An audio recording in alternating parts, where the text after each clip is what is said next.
Okay ကျွန်တော်မနေ့ကပြောတာကြရောက်သွားပြီလဲဆိုတော့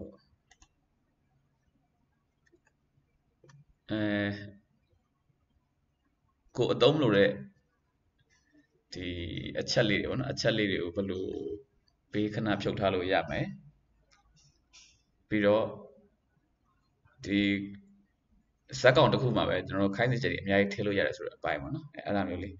အဲ့ဒီရောက်သွားပြီအဲ့တော့ကျွန်တော်နည်းနည်းနမူနာလုပ်ပြပါပေါ့နော်အဲ့ကျွန်တော်စမ်းသက်ဆိုတော့လုပ်ထားတယ်အဲ့တော့ကျွန်တော်တို့ကဒီမှာခေါင်းဆောင်လေးတွေနဲ့ဒီအလံအစိမ်းနှိပ်ခံရတဲ့အခါဒါမှမဟုတ် ESA ကိုနှိပ်ခံရတော့အခါပေါ့နော်အဲ့လိုမျိုး program နောက်ပိုင်းခွဲရလိုက်ရတယ်အဲ့တော့အလံစိမ်း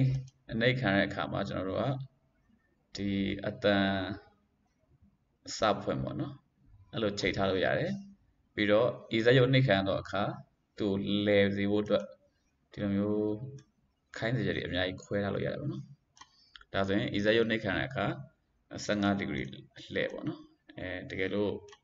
အစိမ်းနှိပ်ခံရတဲ့အခါမှာသူကအတန်စပွင့်ပေါ့အဲ့တော့ဒီဇက်ရုပ်လေးတစ်ခုထဲမှာပဲကျွန်တော်တို့ကဟိုခိုင်းချက်ကို2မျိုးထားလို့ရတယ်ပေါ့ဒါဆိုသူကခြေတန်းထွက်မယ်သူ့ကိုသွားထိရကြတော့သူကလိုမျိုးလဲမယ်ပေါ့နော်အဲ့လောက်အဲ့ဒီထိကျွန်တော်တို့မနေ့ကရောက်သွားပြီမနေ့ကအဲ့ဒီထိရောက်သွားပြီကျွန်တော်ဘာအကြောင်းဆက်ပြောမလဲဆိုတော့မနေ့ကကျွန်တော်တို့ဒီထာဝရပေါ့နော်လူပင်နေထာဝရလုတဲ့ထည့်လိုက်ရင်သူကအမြဲတမ်းလည်တဲ့အထိရောက်သွားပြီအဲ့ဒီတော့ကျွန်တော်တို့ကဟိုလူပင်အကြောင်းကိုပြောပြီးမှပဲဒီထက်ကလောက်ကြတယ်ပေါ့နော်ဒီမှာဆိုရင်ကျွန်တော်ကဒီကန်ကောင်း left 3ဆိုတဲ့အတန်ကျွန်တော်တို့က9ကဖွင့်ရင်9ကပေါ့နော်ဟိုကျွန်တော်တို့ဆက်မလားပေါ့9ကဆက်လို့ရတယ်9ကဖွင့်စေခြင်း9ကဆက်လို့ရတယ်ဒါပေမဲ့အဲ့လိုလုပ်ရင်ကျတော့ဟို programming ရဥစားပေါ့နော် effective မဖြစ်ဘူးပေါ့အဲ့လိုမျိုးနေထားတယ်ဆိုရင်ကျွန်တော်တို့ number လို့တွေသုံးလို့ရတယ်ထားပါတော့ဒီကောင်ပဲကန်ကောင်းအတန်ကိုအဆုံးတိုင်အောင်ဖွင့်သူ့ကြကြလေးဖိထားလိုက်ရင်ဒါမိတ်တူပွားလို့ရတယ်နော်သူကအဲ့ကိုအတုံးလေးတွေကိုဒီအဲ့အချက်လေးတွေကိုကြကြလေးဖိရလိုက်ရင်ဖုံးမှာကြကြလေးဖိရလိုက်ရင်သူအဲ့လိုမျိုးသူ့လုံးလို့ရတဲ့ option လေးတွေပေါ်လာလိမ့်မယ်ဒီမှာဆိုရင်မိတ်တူပွားတာရှိမယ်မှတ်ချက်ထည့်တာရှိမယ်အချက်ကိုဖြတ်တာရှိမယ်ဖြတ်တာဆိုရင်ကျတော့သူပြတ်သွားတာပေါ့နော်အဲ့လိုမျိုးလေးရှိတယ်မိတ်တူပွားကျွန်တော်တို့ကဟိုဒီမှာအဲ့လိုမျိုးကန်ကောင်းရဲ့ရေတံကို9ကဖွင့်ခြင်းနော်9ကဖွင့်ခြင်းကျွန်တော်9ကဆင်းလိုက်ရင်သူက9ကဖွင့်ပေးလိုက်မယ်သူကအလံစိမ်းနှိပ်ခံတဲ့အခါမှာဒီတိုင်းသူအတုံးလေးအချက်လေးဆက်ထားတဲ့အတိုင်းဆက်သွားပါဘောနော်အဲ့ဆိုရင်ကျွန်တော်အကျဲချက်ကြည့်လိုက်မယ်အစိမ်းနေကျွန်တော်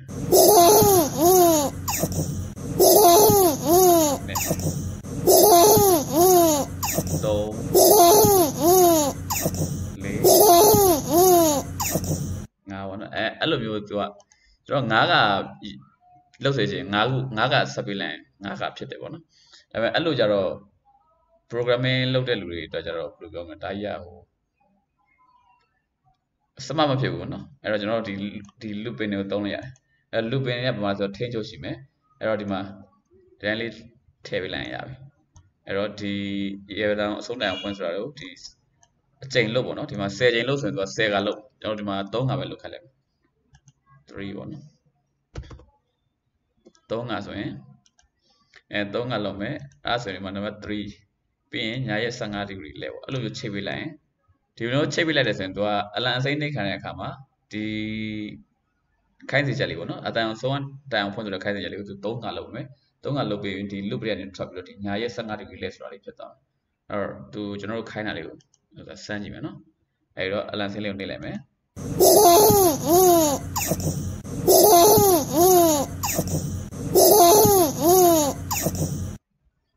ဒီမှာလေတာတွေ့လိုက်တယ်နော်3ကသူကအလုပ်လုပ်ပြီးရင်အောက်ဘက်အဲ့ loop တွေကနေထွက်လာပြီးတော့သူကဆိုပါတော့အဲ့လိုမျိုးအောက်ကဟိုလဲပါဆိုတော့ဒီခိုင်းစေချက်လေးတွေရောက်ပြီးတော့သူအဲ့လိုဆက်လုပ်သွားတာအဲ့ဒါလေးစမ်းကြည့်ပါဦးအဆင်ပြေလားလို့အဲ့တော့အခြေခံလေးတွေတော့လွယ်ပါတယ်ဗျလွယ်ပါတယ်ဆိုတာဒီကောင်ကဟို common sense ရှင်းရတယ်လေအဲ့တော့ ကျွန်တော်ဒီဟာကို class လုပ်ပေးတာဒီလိုမျိုး tool ရှိတယ်လို့ညွှန်ပြပေးခြင်းအောင်သက်သက်ပဲတကယ်တော့ဒီကောင်ကအရန်လွယ်တယ်လွယ်ဆိုလဲသူကဟိုအသက်9နှစ်10နှစ်လောက်ကလေးတွေဆိုရင်စပြီးတော့ programming လုပ်လို့ရအောင်ဆိုပြီးသူတို့ကကလေးတွေအတွက်ရည်ရွယ်ပြီးလုပ်ထားတဲ့ဟာပါနော်လူကြီးတွေအတွက်ကတော့တော်တော်လေးဥစားပေါ့လွယ်ပါတယ်သဘောပေါက်ပြောရတာအရင်မခက်ခဲဘူးအဲ့တော့နည်းနည်းလေးလိုက်နားထောင်လိုက်အောင်နဲ့သူသဘောပေါက်တယ်ဟုတ်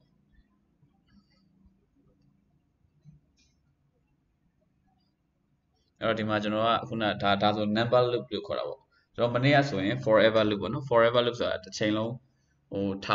ဝရပတ်လင်ထာဝရပတ်နေတာသူကအခုကကျတော့ဒီနေ့ကတော့ဟိုတော့ကနန်းပေးပြီးတော့မှအချိန်တမနဲ့ဟိုထက်ခါလုတ်ခိုင်းတဲ့ loop ပေါ့နော်အဲ့တော့ကွင်းပတ်တွေပေါ့ထာဝရကွင်းပတ်ရယ်ပြီးတော့ဒီကောင်ကဟိုကနန်းတွေပေးတာကနန်းအချိန်တတ်မှတ်ထားတဲ့ကွင်းပတ်တွေပြီးတော့နောက်ထပ်ဘာရှိမလဲဆိုတော့ဟိုစားပေါ့နော်အခြေအနေပေါ်မူတည်ပြီးတော့ပတ်တဲ့ကွင်းပတ်ရှိမယ်အဲ့တော့ဒီ program saving ကတော့စာလွယ်ပါတယ်နော်ကျွန်တော်တို့ကဒီမှာကို program ကိုရေးနေတယ်ပေါ့နော်ဒီအတုံးတွေဆက်နေနေဒီအချက်လေးတွေဆက်နေနေမှာကိုကဟိုပြတ်တော့ရုပ်တရက်ဖုံးကကြောင်ပြီးရက်သွားလို့မှဟိုကို program လေးမပြတ်စေချင်အဲ့ဒီဘ menu ဆိုတဲ့ခက်ဒီ file ပုံစံလေးမှာတိတ်မယ်ဆိုတာလေးကိုနှိပ်လိုက်အဲ့ဒါဆိုရင်တော့သူကစိတ်ချရတယ်ပေါ့နော်အဲ့လိုမျိုးဟိုတတိယတိုင်းသွားတိတ်ပြီပေါ့ကျွန်တော်တို့အဲ့ဒါဘာနဲ့တူလဲဆိုလို့ဟိုစားပေါ့ဒီ Microsoft Word နဲ့ပြကျွန်တော်တို့စာတွေပါရိုက်တဲ့အခါမှာဟိုကို file လေးကရုပ်တရက်ကွန်ပျူတာပိတ်သွားလို့မှဟိုမပြတ်စေချင်အဲ့လိုမျိုး save လေးကိုသွားနှိပ်ရတဲ့ဟာနဲ့ဆင်တာပေါ့နော်ဒါပေမဲ့ဟိုဖြစ်ခဲ့ပါတယ်ကျွန်တော်တို့လည်းဒီမှာဟို develop လုပ်တဲ့အခါမှာတေချာစစ်ပြီးတော့မှ crash မဖြစ်အောင်တေချာစစ်ပြီးတော့မှဟိုတင်ပေးတာပေါ့နော်ဒါပေမဲ့လည်းမဖြစ်ဘူးလို့လည်းအာမတော့မခတ်ဘူးအဲ့တော့ဖြစ်ခဲ့သည်ရှိတော့ဟိုအဆင်ပြေအောင်လို့အဲ့လိုမျိုးဒီမှာအဲ့ menu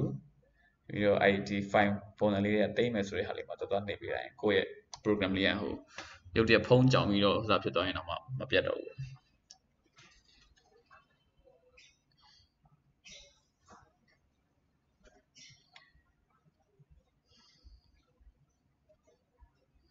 အဲ့တော့ကျွန်တော်တို့ကဒီပထမမှာဟိုဇက်ကောင်ကအခုဆိုရင်ကန်ကောင်းဆိုတဲ့ဟိုစားလေးပေါ့နော်ဒီပြစ်တိုင်းအောင်ရုပ်လေးပဲကျွန်တော်တို့ရှိတာပေါ့နော်အဲ့တော့တခြားဇက်ကောင်တွေအများကြီးကျွန်တော်ထည့်လိုက်ရတယ်ထည့်ကျင်ဒီဘက်ကဒီခလုတ်လေးပေါ့အဲ့ခလုတ်လေးကိုနှိပ်လိုက်ရင်ကျွန်တော်တို့ထပ်ပြီးတော့အများကြီးထည့်လို့ရတယ်ဒီဇက်ခုံပေါ်မှာကျွန်တော်တို့ဟိုဇက်ရုပ်တွေအများကြီးထည့်လို့ရတယ်ပေါ့နော်အဲ့တော့ဒီကောင်လေးကိုနှိပ်လိုက်ရင်အမှကိုထည့်ကျင်တဲ့ဟာတွေဒီမှာရွေးပြီးတော့ထည့်လို့ရတယ်ဟောဒီမှာတခြားအယုတ်တွေအများကြီးရှိရပါကိုကဟိုပန်းသီးတွေလည်းရှိတယ်ငပြောသီးတွေလည်းရှိတယ်တော်တော်များများတော့ဟိုကာတွန်းရုပ်လေးတွေအမျိုးမျိုးတော့ရှိပါတယ်တချို့ကြတော့လည်းဟိုကိုဒီတွေကကိုကစိတ်ကြိုက်မရလို့မှဟိုကိုပုံဆွဲပေးထည့်ကျင်နေဆိုရင်လည်းဒီကအိုက်ကောင်လေးကိုနှိပ်လိုက်နှိပ်ပြီးတော့ဒီခဲတံပုံလေးပေါ့နော်ခဲတံပုံလေးကိုနှိပ်လိုက်ရင်ဒီမှာကျွန်တော်တို့ဟိုပုံဆွဲရတဲ့နေရာလေးရောက်လာလိမ့်မယ်အဲ့မှာကျွန်တော်တို့ကြိုက်တဲ့ပုံလေးဆွဲလို့ရတယ်ပေါ့နော်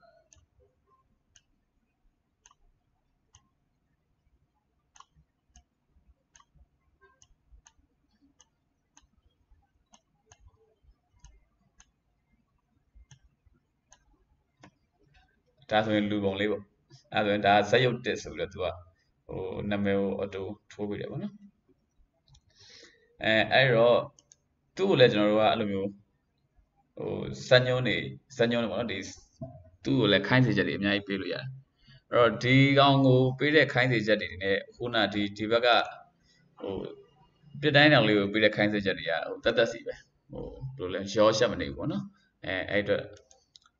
ထားတော့ဒီမှာကန်ကောင်းလေးကိုဆိုရင်ကျွန်တော်ကသူ့ကိုအလံအစိမ့်နှိပ်ခံတဲ့အခါမှာဒါရည်တဲ့အတန်ကို3ကဖွင့်ပြီးရင်15ဒီဂရီလက်ဆိုပြီးတော့ခိုင်းတာလေ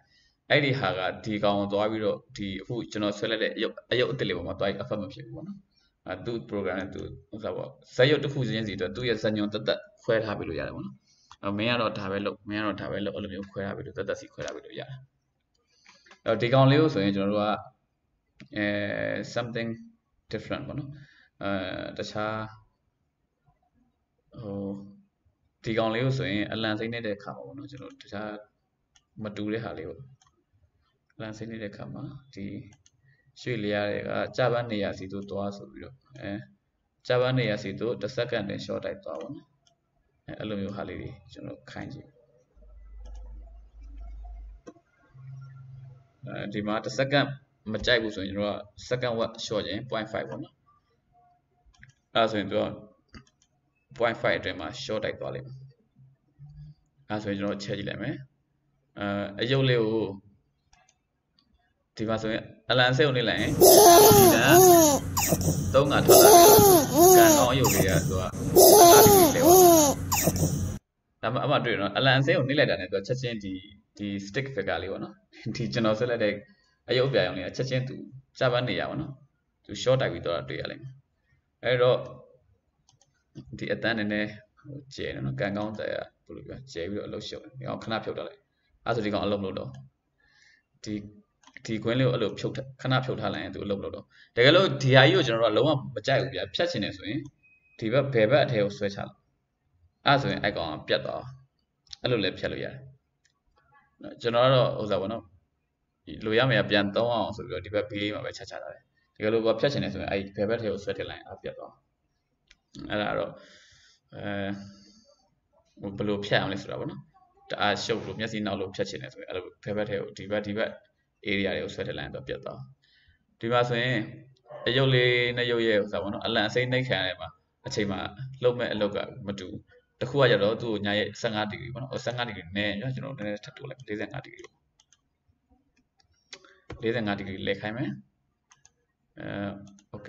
ဒီဇက်ရုပ်လေးကြတော့ဇက်ရုပ်တစ်ကြတော့သူကဂျပန်နေရာစီကိုသူကြတော့တစ်စက္ကန့်တွင်တစ်စက္ကန့်နဲ့ 0.5 ကနဲ့တိတ်မမြင်လာလို့โอเคအဲ့ဒါဆိုရင်သူကဇက်ရုပ်နှစ်ရုပ်ကအလံစိမ့်နှိပ်ခံရခြင်းအတူတူသူတို့လုံးမဲ့တုံ့ပြန်ပုံတွေကမတူဘူးနော်တစ်ခုကကြတော့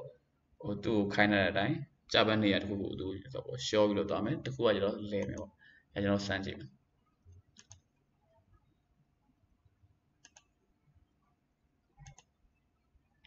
အဲ့လိုမျိုးလေးလုပ်လို့ရတယ်နော်အဲ့ဒါဆိုရင်ဇက်ကောင်နောက်ထပ်ထပ်ထည့်ကြည့်တာလေးစမ်းကြည့်ပါအောင်နော်ကျွန်တော်3မိနစ်10မိနစ်ခွဲလောက်အချိန်ပေးမယ်ဒီကောင်ကဂျာကြီးလုပ်ဆရာမလို့တော့လိုက်ထည့်စမ်းကြည့်ပါဦးဟုတ်အဆင်ပြေလားဗျအဆင်ပြေလား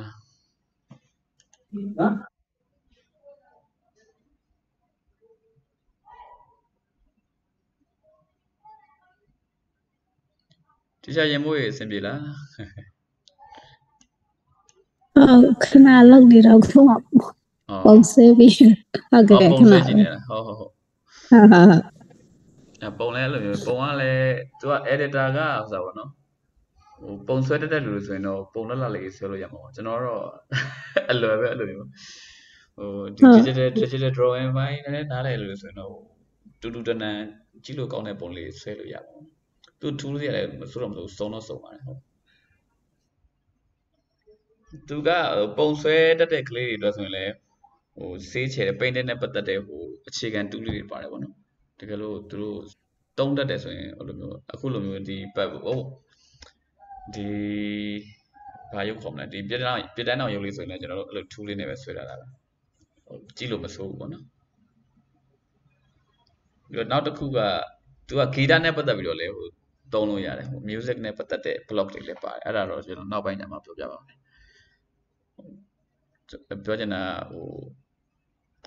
ပုံဆွဲတဲ့ပကြီးနဲ့ပတ်သက်လို့ပဲဖြစ်ဖြစ်ပကြီးပုံဆွဲတဲ့နဲ့ပတ်သက်လို့ဖြစ်ဖြစ်ပြီးတော့ guitar နဲ့ပတ်သက်လို့ပဲဖြစ်ဖြစ်သူကပါနေတာပါဆိုတော့ကလေးတွေကသူတို့ဘာစိတ်ဝင်စားလဲပေါ့နော်စိတ်ဝင်စားတဲ့အပေါ်မှာမူတည်ပြီးတော့သူတို့အများကြီးဖန်တီးလို့ရတယ်ဒီကောင်အဲ့တော့ creativity ကတော့တော်တော်လေးတက်စီတယ်ပေါ့နော်creativity တက်တော့ကလေးတွေက create လုပ်မှဆိုသူတို့ကတခုလုပ်ချင်တာဟာဖြစ်အောင်လုပ်ဖို့အတွက်ကဂျားထဲမှာပြဿနာတွေအများကြီးတွေ့မှာပေါ့နော်ဒီပြဿနာတွေကိုဘယ်လိုဖြေရှင်းမလဲဆိုပြီးတော့အဲ့လိုမျိုးသူတို့အများကြီးစဉ်းစားတယ်အဲ့တော့တွေးခေါ်တာလည်းတက်စီတယ်ပေါ့ကျွန်တော်လည်းတော်တော်သဘောကျတယ်ကျွန်တော် coding ကိုကလေးတွေသင်လို့ရအောင်လုပ်ပေးတယ်အဲ့ဒါကြောင့်လည်းမဖြစ်မနေကြီးကိုဗမာလူဒီကိုယ်တိုင်းသားပါစကားနဲ့ရအောင်လုပ်မယ်ဆိုပြီးလုပ်ပြသွားတာပေါ့နော်ကြီးပြောရရင်တော့ကလေးတွေက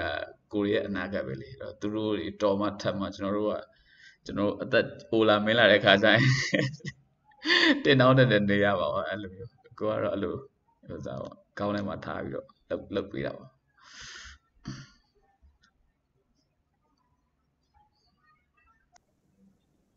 ဒီ ပြီးသွားပြီဆရာအဆင်ပြေတယ်ဟုတ်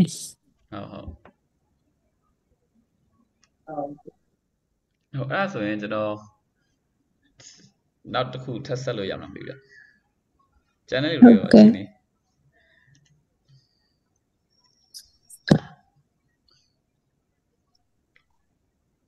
ဟုတ်ကဲ့ဟုတ်ပါပြီဗျာအဲ့ဆိုရင်တိတ်မခက်ခဲတော့ကျွန်တော်လည်းဟိုအဆင်ပြေလို့ပဲယူလိုက်မယ်နော်မိတ်လိုက်ပြီးတော့အဲ့တော့ကျွန်တော်တို့ကဟုတ်ပြီဇက်ရုပ်တွေရှိလိုက်ပေါ့နော်တခုမကတော့ဘူးရှိလိုက်ဒါပေမဲ့အဲ့ဇက်ရုပ်လေးတွေကိုပြန်ဖြတ်ချင်ရောမရဘူးလားဆိုတော့ရတယ်ပေါ့လွယ်ပါတယ်ဒီမှာဒီအမိုက်ပုံးလေးကိုနှိပ်လိုက်ရင်သူကပြတ်သွားမှာအဲ့ကျွန်တော်တို့အဲ့အမိုက်ပုံးလေးကိုနှိပ်လိုက်တယ်ဆိုရင်အဲ့ဇက်ကောင်လေးကမရှိတော့ပြတ်သွားပြီပေါ့နော်သူနဲ့ပတ်သက်တဲ့ကုတ်တွေလည်းအကုန်ပြတ်သွားမှာအဲ့တော့မဖြတ်ခင်တော့ကိုကစဉ်းစားပေါ့ဒီရုပ်ကကိုဖြတ်မလားမဖြတ်ဘူးလားဖြတ်တင်လားမဖြတ်တင်လားဒီဇက်ရုပ်တစ်ခုကဘာလို့အဲ့ဇက်ရုပ်ပြတ်သွားတာနဲ့သူ့ကိုခိုင်းထားတဲ့ခိုင်းစေချက်တွေကိုစီစဉ်ထားတဲ့ဟိုအစီအစဉ်တွေအကုန်လုံးကသူနဲ့သူပေါအောင်ပေါ့နော်အဲ့လိုမျိုးဟုတ်ပါပြီအဲ့ဒါဆိုတော့ကျွန်တော်တို့ဟို automation program ပါဗျာဟိုဒီကျွန်တော်အရင်တော့ကဘယ်လိုလဲဆိုတော့ငယ်ငယ်က TV တွေဗျာဟိုဘာမှပြကြမှရှင်အလုံးလေးကရှောက်ပြေးနေတဲ့ program လေးအဲ့ဒါမျိုးလေးကျွန်တော်ရေးကြည့်ကြအောင်အဲ့တော့ကျွန်တော်တို့ကအလုံးလေးဖြစ်တဲ့ကြောင့်ကျွန်တော်တို့ဒီကျွန်တော်ဘောလုံးလေးတစ်လုံးပေါ့နော် Y1 လေးတစ်လုံးကျွန်တော်ရှာပြီးထည့်လိုက်မယ်ဒီဘောလေးပေါ့အဲ့ဘောလေးဒီပစ်တန်းတဲ့ရုံလေးကိုကျွန်တော်ခဏဟိုဖြတ်လိုက်မယ်မျက်စိရှင်းပါအောင်အဲ့ဒီဘောလုံးလေးကသူ့ရဲ့ position ပေါ့နော်ဒီကောင်က xy position ဘာမှရှိလဲကျွန်တော်သိချင်ဒီ i လေးကိုနှိပ်လိုက် i လေးကိုနှိပ်လိုက်ရင်သူ့ရဲ့ x ဝင်ရိုးတိုင်းကသူက58မှာရှိပြီးတော့ y ဝင်ရိုးတိုင်းကအနုပ်11မှာရှိတယ်အဲ့လိုမျိုးလေးကျွန်တော်ကြည့်လိုက်တယ်သူ့ရဲ့ဆိုတော့နော် coordinate ကိုကျွန်တော်ဟိုပထမဆုံးနေ့ကကျွန်တော် coordinate system တွေအကြောင်းပြောခဲ့တယ်လေအဲ့တော့ဒီမှာသူ့ရဲ့ position အတိအကျကိုသိချင်ဒီမှာဒီ i လေးကိုနှိပ်လိုက်ပေါ့နော် i လေးကိုနှိပ်လိုက်ရင်x နဲ့ y နဲ့သူပေါ်လာတာတွေ့ရလိမ့်မယ်အဲ့တော့ဒီဟာလေးကိုပိတ်ချင်တယ်ဆိုရင်ဒီမြားလေးကိုနှိပ်လိုက်အဲ့ဆိုရင်သူကဟိုပြန်ပြောက်သွားလိမ့်မယ်โอเคအဲ့ဒီတော့ကျွန်တော်ဘောလုံးလေးကိုရှောက်ပြေးစေချင်တာပေါ့ရှောက်ပြေးစေချင်တယ်ဆိုတော့ဘောလုံးလေးကိုသူ10လမ်းရွှေ့ခိုင်းပါနော်တစ်ခါရွှေ့ရင်10လမ်းရွှေ့ခိုင်းမယ်အဲ့တော့တစ်ခါရွှေ့ရင်10လမ်းရွှေ့ခိုင်းမယ်ရွှေ့ပြီးတော့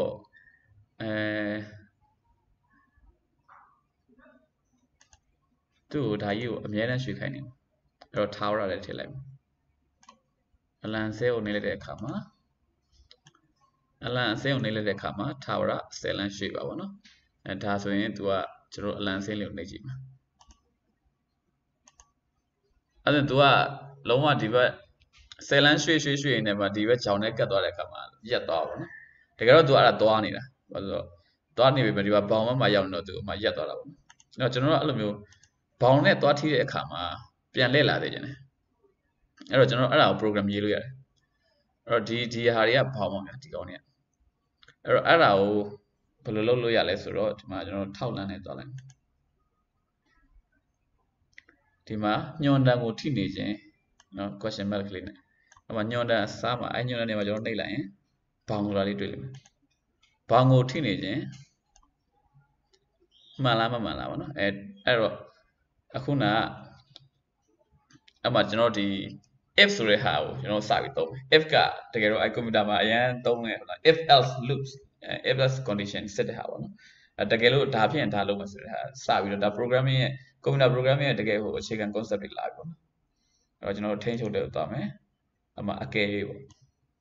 အကယ်၍မှန်ရင်အကယ်၍ if ဘောင်ကိုထိနေခြင်းမှန်ရင်ကျွန်တော်ကဘာလုပ်ခိုင်းမလဲဆိုတော့သူ့ညာရဲ့85 degree လဲခိုင်းလိုက်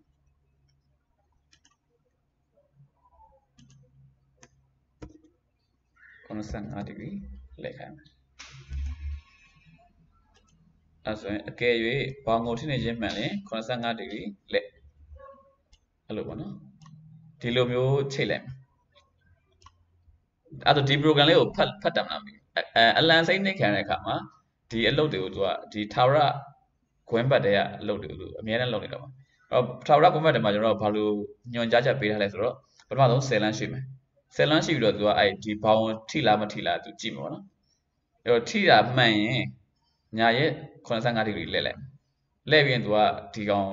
အစပြန်သွားမယ်10လမ်းရေးမယ်အဲ့တော့ဒီဟာလေးကိုသူသွားမှာပေါ့နော်အဲ့လေးကိုသူအများနဲ့ထားရလုပ်နေတော့အဲ့တော့ကျွန်တော်စမ်းကြည့်အောင်ဆိုတော့ကျွန်တော်တို့ကသူ့ရဲ့ဟိုဆိုဦးလက်ရာကိုသိချင်ရင်ကျွန်တော်ဘယ်လိုလုပ်လို့ရလဲဆိုတော့ဒီရွေ့လျားထဲမှာပဲရွေ့လျားထဲမှာဒီမှာ x demo y demo ဦးလက်ရာဆိုတဲ့ဟာလေးဦးလက်ရာလေးကိုကျွန်တော်အမှန်ချက်ထားလိုက်အဲ့ဆိုရင်ဒီမှာဦးလက်ရာဆိုတာလေးပေါ်လာဘောလေးပေါ့နော်ဦးလက်ရာသူ့ရဲ့လောဆယ်သူ့ရဲ့ဦးလက်ရာ90 degree ရှိရပေါ့နော်သူ့ရဲ့ x demo y demo တွေလည်းအဲ့ပေါ်မှာပေါ်နေရင်လိုမျိုးကျွန်တော်ဟုတ်လားအမှန်လေးချက်ထားပေးလိုက်အခုလိုမျိုးပေါ်နေတာတွေ့ရလိမ့်မယ် okay အဲ့တော့ကျွန်တော်တို့ဒီကောင်ဆိုရင်စမ်းကြည့်မယ်နော်အလန်ဆေးကိုနေပြီးစမ်းကြည့်လိုက်သူကသွားတယ်ဘောင်းထိတယ်နဲ့သူပြန်ပြီးတော့85 degree လှည့်လိုက်တယ်အဲ့တော့90မှာသူက85 degree လှည့်လိုက်တော့45အနှုတ်45ဖြစ်သွားတယ်30 180သူကဘောင်းတိုက်တာနဲ့ဒီ degree ကပြောင်းသွားတာတွေ့လိမ့်မယ်အဲ့တော့ဒါဆိုရင်ဟိုစားပါနော်program ရေးပြီးတော့မှသူ့ auto ခိုင်းတဲ့ဟာမျိုးပေါ့ဒါဆိုရင်ဒီဘောလုံးလေးကအသက်ဝင်သွားပြီသူ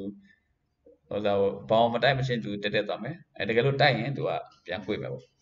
ဒါမျိုးလေးတွေသူဟိုဒါဆိုရင်သူကအသက်ဝင်နေပြီပေါ့နော် program အသက်ဝင်နေပြီအဲ့ဒါမျိုးလေးဟိုစမ်းကြည့်ပါအောင်စမ်းကြည့်မယ်ဆိုတော့ကျွန်တော် meeting ကဟိုစားအချိန်ပြည့်သွားမယ်ထင်တယ်အချိန်ပြည့်သွားရင်ဟိုစားပေါ့ကျွန်တော်ပြန်စလိုက်မယ်နော်အဲ့ကြရင်ပြန်တက်လာခဲ့ကြပါနော်ဟိုစမ်းလဲစမ်းခြင်းနဲ့တကယ်လို့လှုပ်လို့အဆင်မပြေဘူးဒါမှမဟုတ်နားမလဲတာရှိရင်ကျွန်တော်တို့အများကြီးဆွေးနွေးလို့ရတယ်အဲ့ဒါနားမလဲတာရှိရင် mic လေးဖွင့်ပြီးတော့မေးနော်ဟုတ်အဲ့ဒါဆိုရင်ကျွန်တော်ခဏအင်ဂျီရမယ်အဲ့ဒါဆရာတို့ဆရာမတို့စမ်းကြည့်ပါနော် program ကိုနားမလဲတာရှိရင်ကျွန်တော်မေးပေါ့ဟုတ်ချက်ပေါက်မှာဖြစ်ဖြစ်ဒီအတန် mic လေးဖွင့်ပြီးတော့မေးပေါ့နော်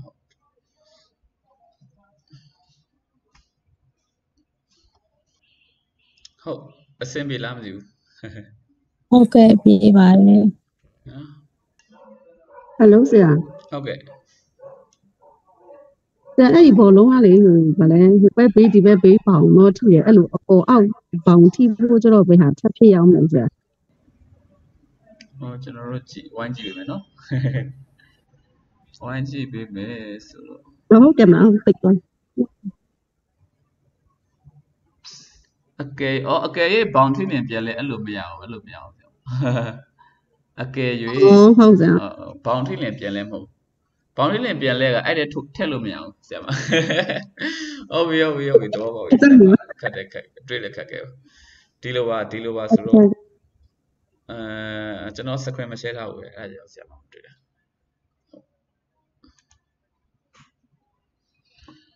ဒီလိုလေးဆရာမကျွန်တော် screen တွေ့ရလားမသိ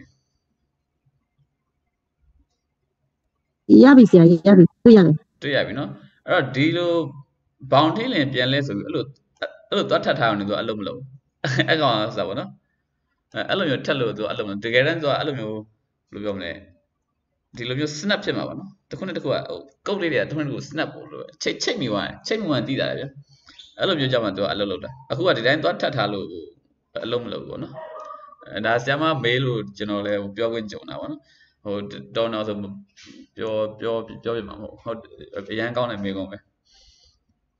အဲ့တော့ဒီဘောင်ကိုထိနေခြင်းမှန်ရင်အကယ်၍ဘောင်ကိုထိနေခြင်းမှန်ရင်ဆိုတဲ့ဟာကိုဒီမှာကြည့်သူကအကယ်၍မှန်ရင်ဆိုတာဒီမှာအများကြီးဖြစ်နေတယ်ဗျာအဲ့တော့ကျွန်တော်တို့ဒီဘောင်ကိုထိနေခြင်းဘာညာဘယ်ကတိုက်လဲဆိုတော့ဒီထောက်လန်းနေမှာရှိတယ်စမ်းစစ်ထောက်လန်းပေါ့နော်ထောက်လန်းမှာကျွန်တော်ဒီမှာ space cloud ဖိတာညဘာညာရှိတယ်ဗျာဒီပုံမှာညွန်တန်ကိုထိနေခြင်းဆိုတာရှိတယ်အမှသူကနှစ်ခုရွေးရရှိတယ်ညွန်တန်နဲ့ဘောင်နဲ့အဲ့တော့ကျွန်တော်ကဘောင်ဆိုတာလေးကိုရွေးပေးလိုက်ပြီးတော့အဲ့ကောင်လေးကိုဆွဲပြီးတော့အကယ်၍ဒီမှာအဲ့ကြမှာတက်လာသူကသူဒီစာကြောင်းကပြည့်သွားတယ်အကယ်၍ဘောင်ကိုထိနေခြင်းမှန်လျင်ဆိုပြီးတော့လို့ပြည့်သွားတယ်တခြားအဆင်ပြေလားမသိဘူးတခြားနော်မိဟုတ်ကဲ့ဆရာကျမယူရတာမှားသွားတယ်အဲ့ဒါဟုတ်တယ်အဲ့တော့မှ तू ကဟိုစားပါနော်ဟိုထိထိရောက်အလုပ်လုပ်မှာပေါ့အခုနောက်ဟိုထက်တာတော့ तू ကမသိဘူးဆိုတာအဲ့လောက်ညံမကောင်းဒီကောင်ကဒါတိရှာလေးတာပေါ့နော်ခိုင်းပေးမှာအဲ့စမ်းကြည့်ပါဦးဟုတ်ကဲ့ဟုတ် ဒီကွန်ပျူတာတွေကတခုကောင်းတာသူတို့ခိုင်းတဲ့အတိုင်းတသွေးမတိန်လုပ်တယ်တသွေးမတိန်လုပ်တော့ဟိုအမေမာတဲ့စံတခွဲ3လိမ့်နဲ့မလဲ3အိတ်နဲ့မလဲပေါ့နော်ဟိုအမေကစံတခွဲမှာလိုက်တယ်လမ်းအလူတယောက်ကပြောင်းမင်း3အိတ်ယူအဲ့တခွဲလေးထားခဲ့စံတဝက်ကိုထားခဲ့ဒီ3အိတ်ယူဆိုမယူသူကခိုင်းတဲ့အတိုင်းပဲတခွဲယူအဲ့လိုသူကအရင်တိကြလို့လေသူ့ကိုခိုင်းတဲ့အတိုင်းပဲသူလုပ်တယ်သူ့ကိုမခိုင်းတဲ့ဟာတွေသူကြီးမဆိုင်ဘူးနော်အဲ့လိုဆိုတော့သူ့ကိုခိုင်းတဲ့ခါမှာကျွန်တော်တို့ကဟိုတိကြဖို့လဲလို့တယ်တိကြတယ်လဲကောင်းလို့အဲ့လိုမျိုးပေါ့အခုဆိုလဲဟိုမတိကြတဲ့ခါကျတော့လဲသူကမလုပ်တတ်တော့အဲ့လိုမျိုးလေးပေါ့ရပြီဆရာအစင်ပြေသွားပြီဟုတ်ကဲ့ပါဟုတ်အဲ့ဒါဆိုရင်ကျွန်တော်တို့ဒီနေ့ဒီလောက်ပဲတော်လိုက်တာကောင်းမှထင်တယ်နော်အချိန်ကလည်းတနင်္လာလောက်ဖြစ်သွားပြီဆိုတော့တနင်္လာတော့မဟုတ်ပါဘူးမိနစ်50ကျော်